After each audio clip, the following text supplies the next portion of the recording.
Assalamualaikum warahmatullahi wabarakatuh. Sahabat ngaji Sulaiman Age, alhamdulillah kita berjumpa di channelnya insyaallah penuh berkah ini.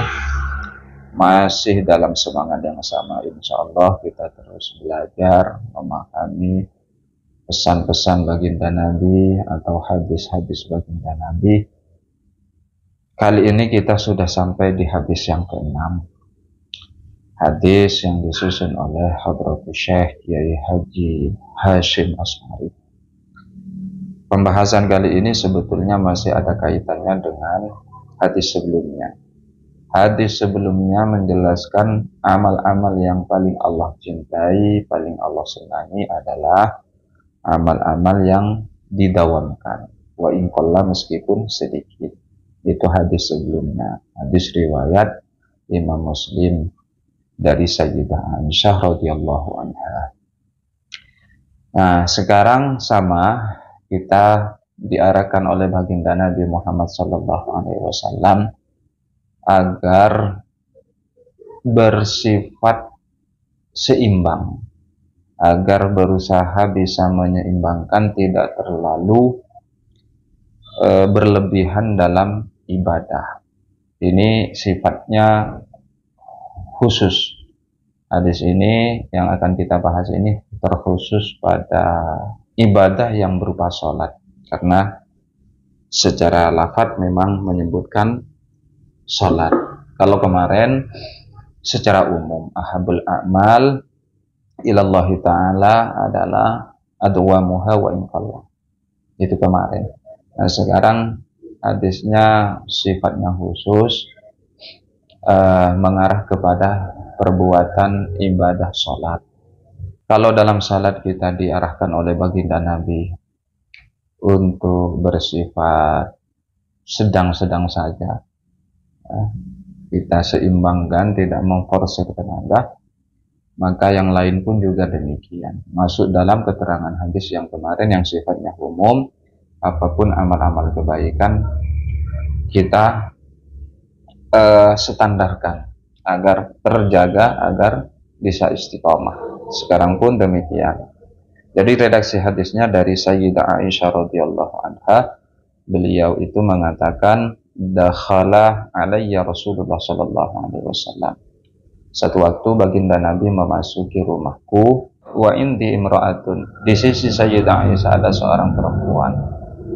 Sayyidah Aisyah ditanya oleh baginda Nabi. Kalau baginda Nabi, man hadhihi, siapa ini?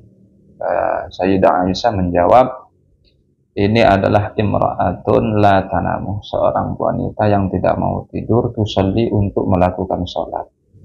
Jadi bagaimana respon baginda Nabi? Qala alaikum minal amal ma yutikuna. Kata baginda Nabi, lakukan amal-amal sesuai kemampuanmu. Aima tatikuna ad-dawama alaihi. Itu menurut penafsiran ulama yang baginda maksud, yang baginda Nabi maksudkan itu, kita melakukan ibadah yang sesuai kemampuan kita itu maksudnya kemampuan untuk mendawamkan. Jadi harus memang diukur, tidak bisa kita kemudian memforsir energi kita untuk membuat target ibadah tertentu banyaknya, tapi kemudian malah keesokan harinya kita sudah tidak bisa mengamalkan lagi. Lanjutan hadis ini, fa wallahi la yamaddullahu hatta tamallu.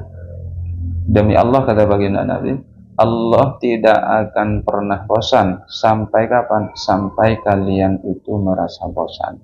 Nah, untuk menjaga rasa bosan ini, maka beliau baginda Nabi itu mengarahkan itu tadi, supaya tidak memforsir energi yang akibatnya itu tidak bisa istiqomah.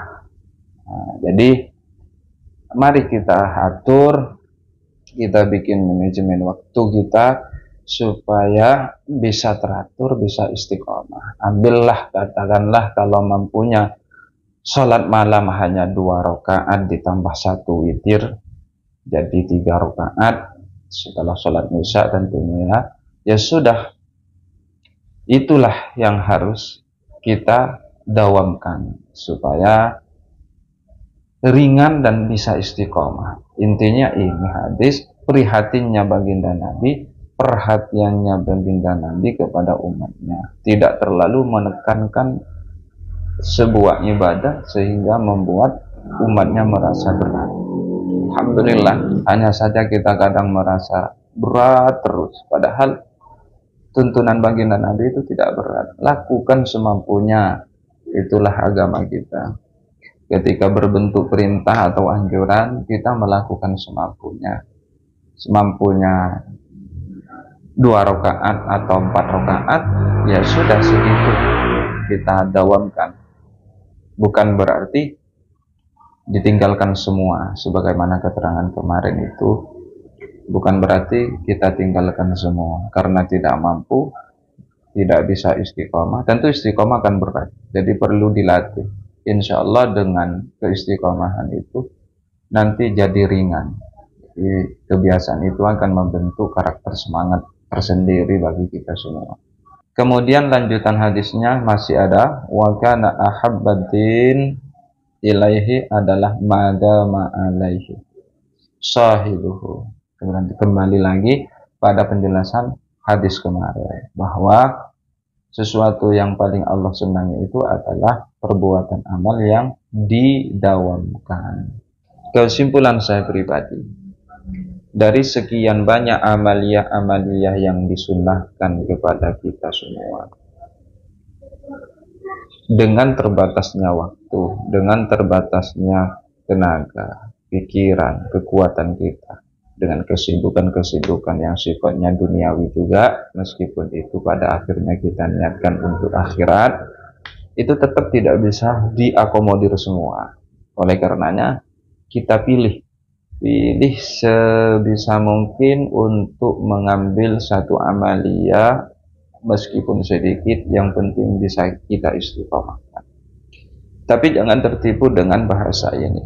Artinya iblis pun, setan pun bisa membacakan hadis untuk kita agar kita tertipu atau terjebak dalam kemalasan. Bisa saja dengan alasan malas sebetulnya, tapi hadis ini yang dipakai. Lakukan semampunya meskipun sedikit, yang penting istiqomah. Tidak seperti itu. Dorongan hadis ini tetap pada penjagaan keistiqomahan. Kalau bisa banyak lebih baik. Kalau bisa banyak dan istiqomah itu kan lebih baik. Maka pilihannya, kalau bisa banyak kemudian bisa istiqomah, maka itulah yang akan kita ambil. Karena semakin banyak tentu semakin baik. Tapi kalau misalkan bisanya sedikit untuk bisa diistiqomahkan, ya sudah, itulah yang akan kita ambil. Intinya kembali lagi kepada istilah melihat kemampuan kita. Wallahu a'lam bishawab. Itu saja mungkin keterangan hadis malam ini, semoga bisa berkah manfaat buat semuanya. Wallahu a'lam bishawab.